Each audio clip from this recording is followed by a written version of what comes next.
What's up, everybody? Welcome back to another Comically Boston. I know it's not a Monday, but hey, X-Men 97 premiered 2 episodes yesterday, and it was hype. I was a fan of the original X-Men 90s animated series. I think it ran from 92 to 97, and that's why they're calling this X-Men 97, because it's picking up right where that show left off and carrying on. Now, do you need to watch that show to get this new one? I don't think so, but you will get, everything that you need to know going into this if you did watch it. I haven't finished it. I think I'm like 2 or 3 seasons in out of like 5 or 6, but I did watch the 2-episode premiere of X-Men 97, the first episode, To Me, My X-Men, which is a great line spoken by Cyclops.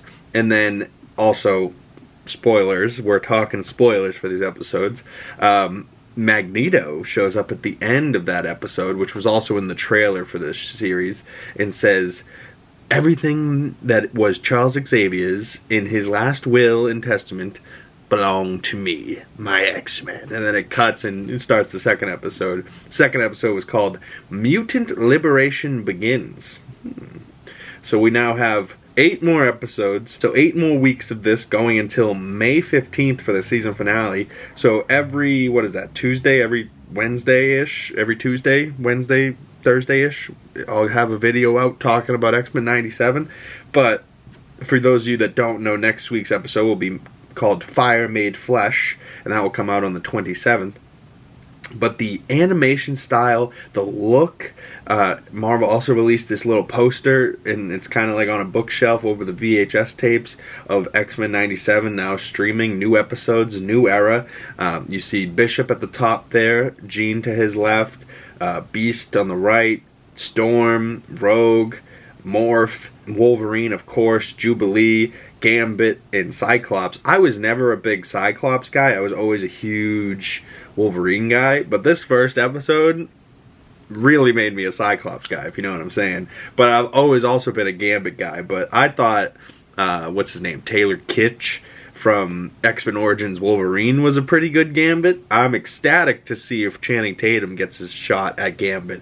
But the Gambit, just the voice, mon ami, mademoiselle, mon ami, like he's constantly got this like great accent. It's so different from anyone else. He just sounds so good. Like I would have fallen in love with him for sure. We'll talk about it a little bit, the little love triangle that's going on in this, the drama. Like there's some great writing and great like drama and stakes in this show that don't feel like, oh, the world's about to end type shit, you know what I mean? Like, but the whole episode had me sitting here like this. Leonardo DiCaprio in Once Upon a Time in Hollywood definitely had me exactly like this right here. This is an image I saw on Twitter yesterday that just had me dying laughing. Just the the little pointing meme. But this is also a fan-made poster that I saw that also might be just a cover of a comic book, I think. But that looks cool as well. But really just getting me back into the X-Men vibe. And I liked the Hugh Jackman X-Men movies quite a bit, but this show makes the X-Men way cooler. Does it way more justice than the movies ever could have. And like the little team up shots with the whole crew landing. And this was like just such a badass scene. Like the ship explodes and they have to go fight Sentinels. And they're all landing and Morph turns into Archangel, or the guy with the wings. And he flies and grabs Wolverine. Rogue grabs, I think, Beast and maybe Gambit. And then Storm grabs Bishop and it's just funny because the people that fly grab the people that they can. And then everyone just like goes, oh, Scott's got it. And Scott just like laser beams into the ground. And like I saw this before I got to watch the episodes, which is why Twitter is a dangerous place. If you go to watch an episode and Twitter is spoiling things, you might see something out of context and not understand. I thought he was like blowing somebody up. No. What he's doing is skydiving. And he's like, all right, good work, my X-Men. See you on the ground. And he just goes, flips around, does a full, like, dive bomb into the ground, and then just, like, and, like, releases this atomic blast from the sky as we just see him slowly come to the ground and how much force comes from his optic blast, you know, like it's crazy. And then he just kind of superhero lands at the bottom. I was like, oh my god, like what an epic superhero landing. By far my favorite superhero landing I've seen so far in anything Marvel, you know, like I was like, Jesus Christ, they're so unnecessary but also so fucking cool. God, Cyclops is so cool, and I always was like, you know, Hugh Jackman guy, so I was always like, I'll let him have Jean, screw James Marsden. Now later in life I've become a James Marsden fan. I'm still a Hugh Jackman fan, but I would want to see Scott with Jean, and fuck Wolverine. He can go hang out with Storm, you know. I like Storm and him a little bit better.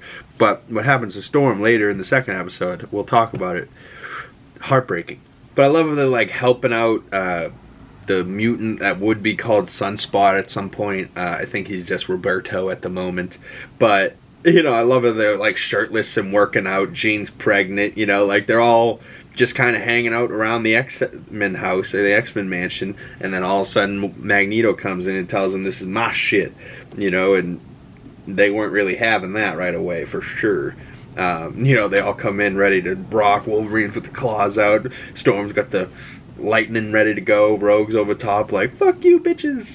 Like, but I love the animation style, you know. The one thing I would have changed from the 92 to the 97 version, 92 Rogue was thick as a brick and hypersexualized, a lot of the characters were, and now they're not so hypersexualized in their look, but in their action they are. Eric Voss pointed this out in his breakdown. I was like, yeah, they kind of are. Like, they get real close to screen and like straddle the camera as they like do something. You're like, whoa, alright, what happened to not being so sexualized? But then also there's like some horny, kinky love triangles going on in this, and you're like, what's going on? What the fuck? Like, but I love the way when Scott like uses his blast, it's not just, you know, it's like, you know, it's got like this shock wave, it affects the wind around it, you know what I mean? Like, oh, it's so fucking cool.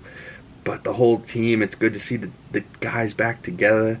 Beast is obviously hilarious as always, but you know, they're on the ship, and of course Beast is flying, but Cyclops is the leader, and then you get Omega level threats like Storm, and oh my god, Storm's scene is so cool and just shows how powerful she is. And she just kind of like loads up, and they're like, the Sentinels start freaking out, and they're like, there's an Omega level threat inbound, and you're like, oh shit, so Storm's way more powerful than we thought. And especially from like Halle Berry's version, she was powerful, but we never got to see her really like be the star of the show and kick some serious ass. And in these first two episodes, she really kicks ass, and it's probably for good reason. You know, she comes in, turns the sand into glass with lightning in the desert, then throws a glass tornado, like with sand whipping up the glass now that she's made, and destroys the Sentinels, and then have the Sentinels falling from the sky.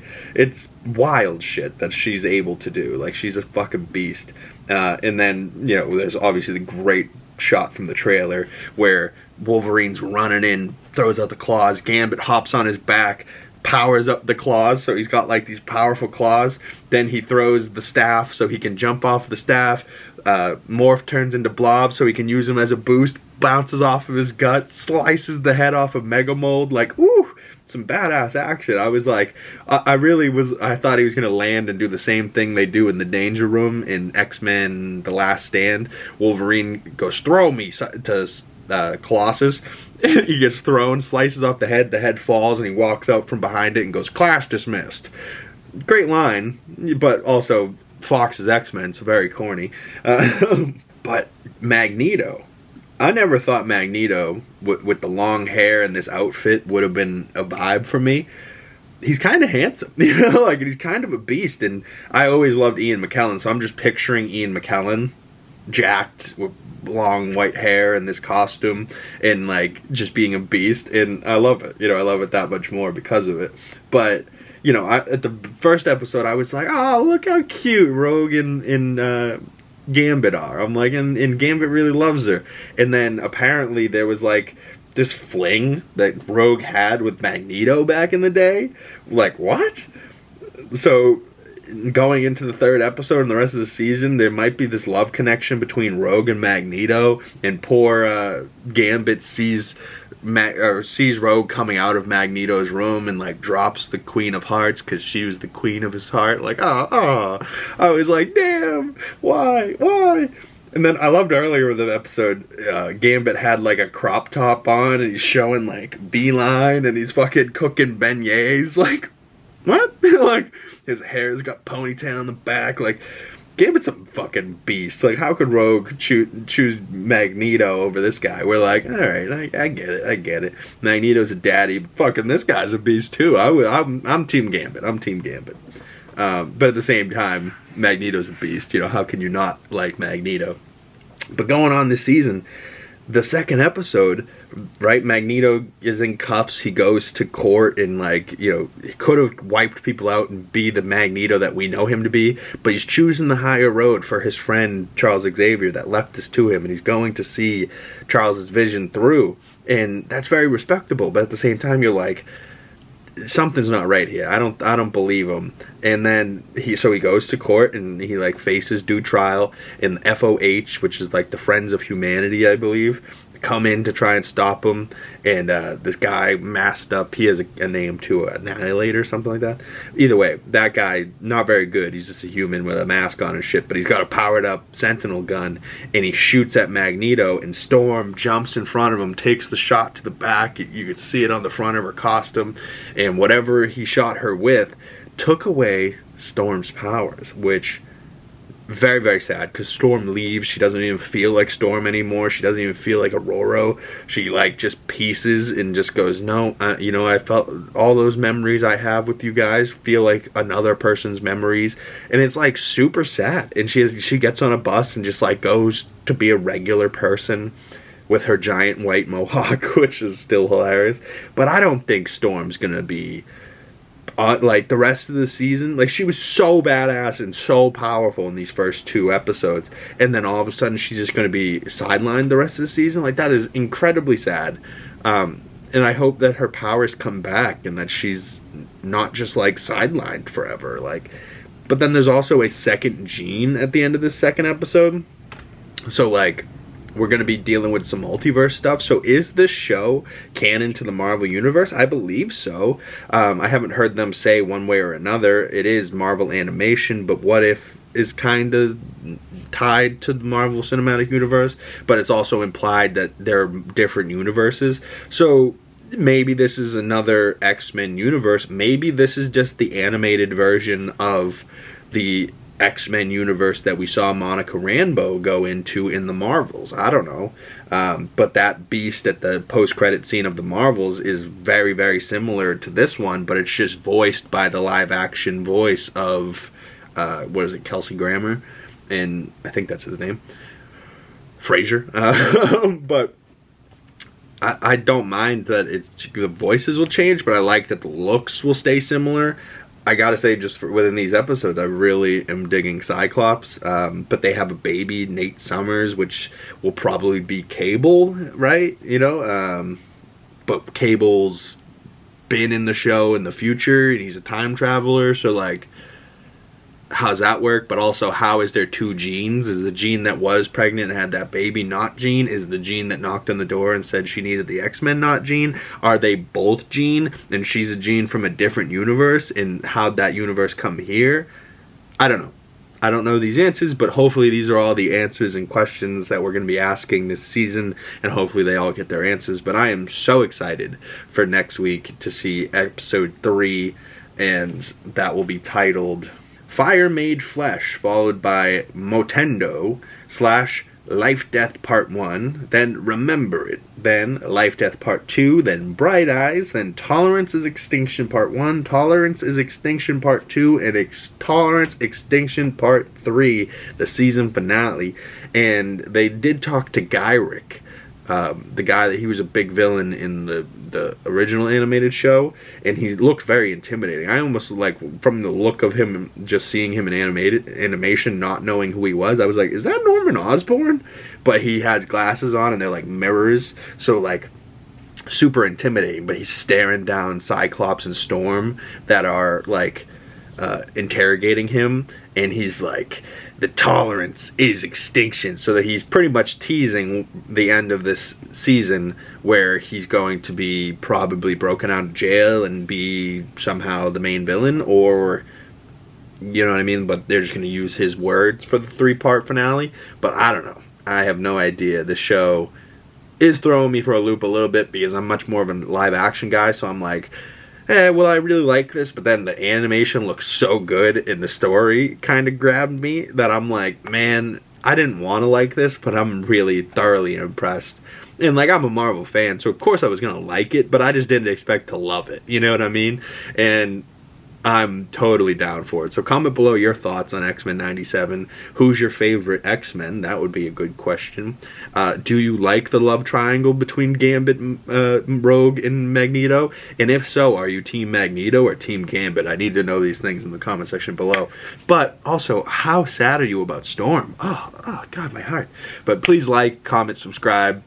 Hit me on my other social medias, Big Cam, 2G's in the Big, pretty much anywhere. You'll find me, Threads, Twitter, Instagram. But I'll see you guys in the next video, and thank you guys for watching, and I will see you when I see you.